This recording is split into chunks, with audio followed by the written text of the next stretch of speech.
মানুষের কাজের কারণে একটা মানুষ স্মরণীয় বরণীয় হয়ে থাকে। একটাই মাত্র কারণ যে এই লোকটার রাজনৈতিক সততা, এই লোকটার দেশের প্রতি দেশপ্রেম, দেশের প্রতি ভালোবাসা, গণতন্ত্রের প্রতি তার অকুণ্ঠ সমর্থন এবং মানুষের প্রতি তার প্রগাঢ় ভালোবাসা।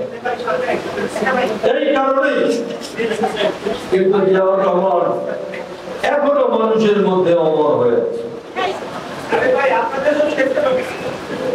জিয়াউর রহমান একজন সামরিক কর্মকর্তা ছিলেন। জিয়াউর রহমান মেজর ছিলেন।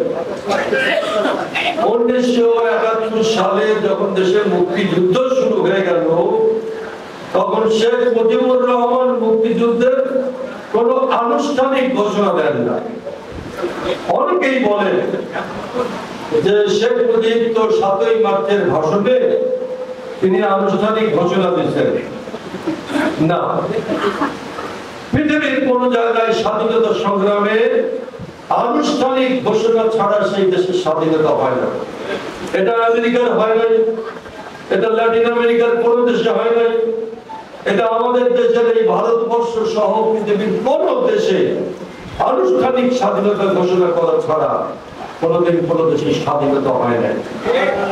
যখন দেশে পাকিস্তানিরা আক্রমণ করেছে, আপনারা জানেন যে তখন তাজউদ্দিনের মেয়ে একটা বই লিখেছে। তাজউদ্দিন বাংলাদেশের প্রথম প্রধানমন্ত্রী, সে লিখেছে যে আমার আব্বা একটা টেপ রেকর্ডার নিয়ে বঙ্গবন্ধুর কাছে গেলেন এবং তাকে বললেন যে আপনি একটা ঘোষণা দিয়ে যান, কারণ আপনি যে কোনো সময় গ্রেফতার হয়ে যেতে পারেন।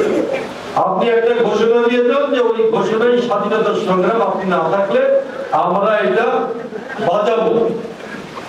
শেখ মুজিবুর রহমান তখন বলতেন যে না, আমি স্বাধীনতার ঘোষণা দেব না, আমি কি মানে দেশদ্রোহী মামলায় করবো? তাজউদ্দিনের মেয়ে শেখ মুজিবের একান্ত সহচর তাজউদ্দিন সাহেব তার মেয়ে বলছেন এবং বলতেন যে তুমি বাসায় যাও, নাকে তেল দিয়ে ঘুমাও, এটা আমি বুঝবো না। তিনি দেন না। আওয়ামী লীগের তখনকার অনেক সিনিয়র নেতারা তাকে যায় হাতে পায়ে ধরেছে যে আপনি আনুষ্ঠানিক ঘোষণাটা দেন, কিন্তু শেখ মুজিব আনুষ্ঠানিক ঘোষণা দেন নাই। না দিয়ে শেখ মুজিব সারেন্ডার করেছে। প্রশ্ন হচ্ছে, পৃথিবীর কোন দলের এরকম স্বাধীনতা যুদ্ধের নেতা, সমরনায়ক বলেন, স্বাধীনতা যুদ্ধের মহানায়ক বলেন, স্বাধীনতা যুদ্ধের নেতা কেউ কখনো বাইরে যুদ্ধ লাগিয়ে দিয়ে কখনো সারেন্ডার করেছে না।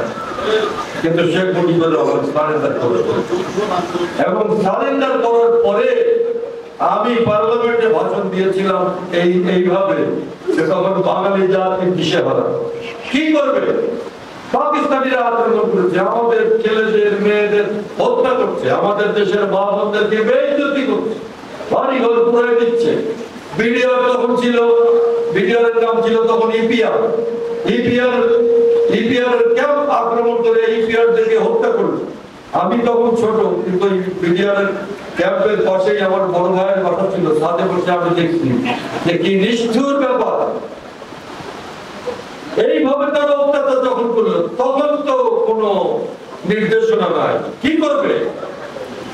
তখন বাধ্য হয়ে আমাদের, আমি পার্লামেন্টে বুঝলাম যে হঠাৎ রেডিও একটি আওয়াজ, আমি কি বলছি, জিয়াউর রহমান স্বাধীনতা ঘোষণা।